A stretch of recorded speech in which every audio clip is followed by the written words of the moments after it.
नमस्कार। SPT news में आपका स्वागत है। पेश है 8 अप्रैल सुबह 6:15 राजस्थान की 15 बड़ी खबरों में। राजस्थान में इस बार गर्मियों में संभावित जल संकट से निपटने की तैयारी में जुट गया है। जन स्वास्थ्य अभियांत्रिकी विभाग ने राज्य भर में पेयजल आपूर्ति बनाए रखने के लिए बड़े पैमाने पर कंटीजेंसी प्लान लागू किया है। इसके तहत 210 करोड़ रुपए से अधिक के आपातकालीन कार्यों और 105 करोड़ रुपए से ज्यादा की टैंकर आपूर्ति को मंजूरी दी गई है। राज्य में फिलहाल 315 शहरी निकाय और 43,000 से अधिक गांव पेयजल योजनाओं से जुड़े हैं, लेकिन सप्लाई की नियमितता अब भी बड़ी चुनौती बनी हुई है। केवल करीब 110 शहरों में रोजाना 24 घंटों के भीतर पानी की सप्लाई हो रही है, जबकि कई शहरों में 48 से 96 घंटे के अंतराल पर पानी मिल रहा है। ईरान पर अमेरिका और इजरायल के हमले तेज हो गए हैं। डोनाल्ड ट्रंप की तय समय सीमा खत्म होने से पहले ही ईरान में कई रणनीतिक ठिकानों को निशाना बनाया गया। रिपोर्ट्स के अनुसार कम से कम 3 बड़े पुलों को निशाना बनाकर उड़ा दिया गया। उत्तर पश्चिमी ईरान के तबरेज जांजन हाईवे पर बने एक अहम पुल को पूरी तरह तबाह कर दिया गया। वहीं काशान में एक नए रेलवे पुल पर हमले में 2 लोगों की मौत और 3 के घायल होने की खबर है। राजस्थान के मुख्यमंत्री भजनलाल शर्मा मंगलवार को फिर दिल्ली पहुंच गए। सीएम भजनलाल के दिल्ली दौरे से राजस्थान में सियासी हलचल तेज हो गई है। सीएम के दिल्ली दौरे के समय दिन भर सियासी और प्रशासनिक बैठकों का दौर चला। दिल्ली पहुंचने के बाद मुख्यमंत्री ने सबसे पहले बीजेपी दफ्तर में राष्ट्रीय अध्यक्ष नितिन नबीन से मुलाकात की।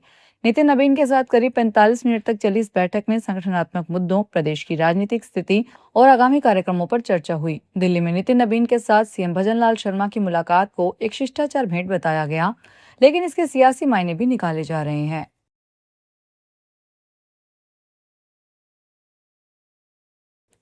राजस्थान हाईकोर्ट जोधपुर मुख्य पीठ ने 13 साल से अलग रह रहे पति पत्नी की शादी को भंग कर दिया है।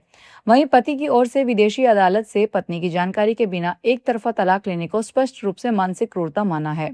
जस्टिस अरुण मोंगा और जस्टिस सुनील बेनीवाल की खंडपीठ ने कहा कि जो शादी पूरी तरह से टूट चुकी हो, उसे कानूनी आदेशों के जरिए जबरन बनाए रखना दोनों पक्षों के साथ क्रूरता होगी। याचिकाकर्ता महिला की ओर से एडवोकेट परवेज खान और उनके एनआरआई पति की ओर से अमन बिश्नोई ने पैरवी की। पंजाब के राज्यपाल गुलाब चंद कटारिया और राजस्थान की पूर्व मुख्यमंत्री वसुंधरा राजे की आज उदयपुर के महाराणा प्रताप हवाई अड्डे पर मुलाकात हुई। इस दौरान दोनों ने बातचीत की और इसके बाद दोनों रवाना हो गए। डबोक एयरपोर्ट पर पूर्व सीएम वसुंधरा राजे का भाजपा पदाधिकारियों ने स्वागत किया। वसुंधरा राजे जब एयरपोर्ट पहुंची तभी पंजाब के राज्यपाल गुलाब चंद कटारिया भी पहुंचे थे। इस दौरान कटारिया और राजे की मुलाकात हुई। करीब 10 मिनट तक दोनों के बीच बातचीत हुई। इसके बाद कटारिया चंडीगढ़ के लिए रवाना हो गए और राजे बांसवाड़ा के लिए। राजस्थान हाईकोर्ट की खंडपीठ ने जयपुर स्थित अर्बन कोऑपरेटिव बैंक से वर्ष 1982 में हटाए गए 17 कर्मियों को सेवानिवृत्त बाद बैंक प्रबंधन से 5-5 लाख रुपए दिलाए हैं। बैंक प्रबंधन को इस राशि के भुगतान के लिए 2 माह का समय दिया गया। एकल पीठ ने बकाया परिलाभ सहित सेवा में लेने के लिए कहा था, जिस पर खंडपीठ ने कहा कि सेवानिवृत्ति आयु हो जाने के कारण अब बहाली का कोई औचित्य नहीं है।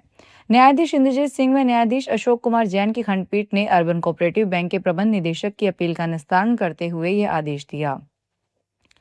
भरतपुर के पीलूपुरा में आज 8 अप्रैल को होने वाली गुर्जर महापंचायत को स्थगित कर दिया गया। आज गुर्जर आरक्षण संघर्ष समिति की कमेटी कलेक्टर कमल चौधरी से बातचीत करेगी। इसके बाद ही महापंचायत की आगामी तारीख तय की जाएगी। गुर्जर समाज के युवा रीट भर्ती परीक्षा में 372 पदों के लिए आंदोलन कर रहे हैं। इसके लिए वे 8 दिन से पीलूपुरा के शहीद स्मारक पर धरना दे रहे हैं। गुर्जर आरक्षण संघर्ष समिति के कार्यकारी अध्यक्ष श्री राम बैंसला ने कहा, फिलहाल किसान खेतों में जुटे हैं, आंधी बारिश का दौर भी है, ऐसे में सर्वसम्मति से महापंचायत स्थगित की गई है।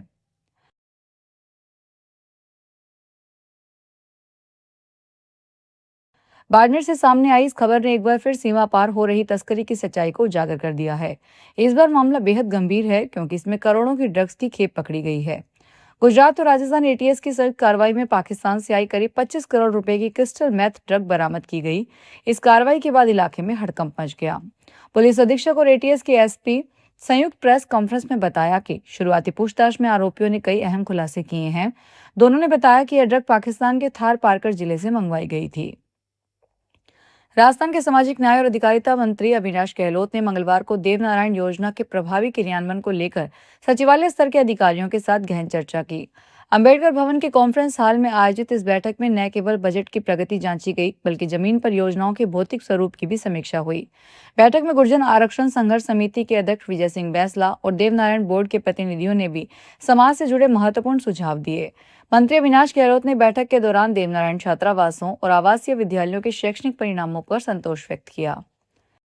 जोधपुर में गर्मी के मौसम में और जल संकट की चुनौती को देखते हुए पीएचईडी ने क्लोजर अवधि के दौरान डिग्गियों से वाटर मैनेजमेंट कर डिग्गियों में बड़े पैमाने पर जल संग्रहण कर लिया है।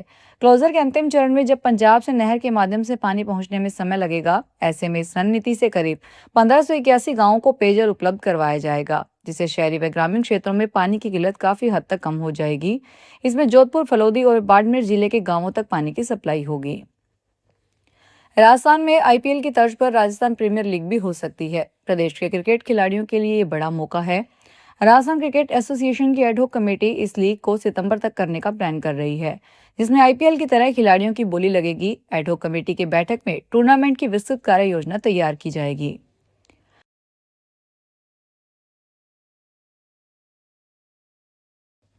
रामजल सेतु परियोजना की प्रगति में आज बुधवार का दिन ऐतिहासिक है। सीएम भजनलाल शर्मा चंबल नदी पर बनने वाले एक्वाडक्ट का शिलान्यास करेंगे। इसे प्रीकास्ट और प्री स्ट्रेस तकनीक पर आधारित देश का पहला और सबसे लंबा एक्वाडक्ट बताया जा रहा है, जिसके बनने के बाद मध्य और पूर्वी राजस्थान में पेयजल के साथ सिंचाई का पानी भी उपलब्ध हो सकेगा। यह दृश्य विकसित राजस्थान के भविष्य की आधारशिला है। ईआरसीपी यानी रामजल सेतु परियोजना की रफ्तार दिन दूनी और रात चौगुनी गति से आगे बढ़ रही है। राजस्थान के डिप्टी सीएम और महिला एवं बाल विकास मंत्री दिया कुमारी ने प्रदेश के अधिकारियों को चेतावनी दी है। दिया कुमारी ने मंगलवार 7 अप्रैल को शासन सचिवालय में विभाग के उच्च स्तरीय समीक्षा बैठक ली। इस बैठक में उन्होंने साफ तौर पर कहा कि विकास कार्यों में किसी भी तरह की देरी बर्दाश्त नहीं की जाएगी। बैठक में उन्होंने स्पष्ट किया कि बजट घोषणाओं के क्रियान्वयन में किसी भी प्रकार की शिथिलता नहीं होनी चाहिए। डिप्टी सीएम ने अधिकारियों को वित्तीय वर्ष 2026-27 को सभी लंबित घोषणाओं को समयबद्ध तरीके से धरातल पर उतारने के निर्देश दिए।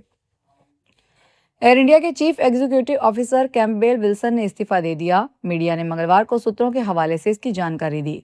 कई मीडिया रिपोर्ट्स में कहा गया है कि एयर इंडिया ने नए सीईओ की तलाश शुरू कर दी है। सूत्रों के अनुसार विल्सन सितंबर में अपना पद छोड़ सकते हैं। पिछले हफ्ते हुई कंपनी की बोर्ड बैठक में उनका इस्तीफा स्वीकार कर लिया गया।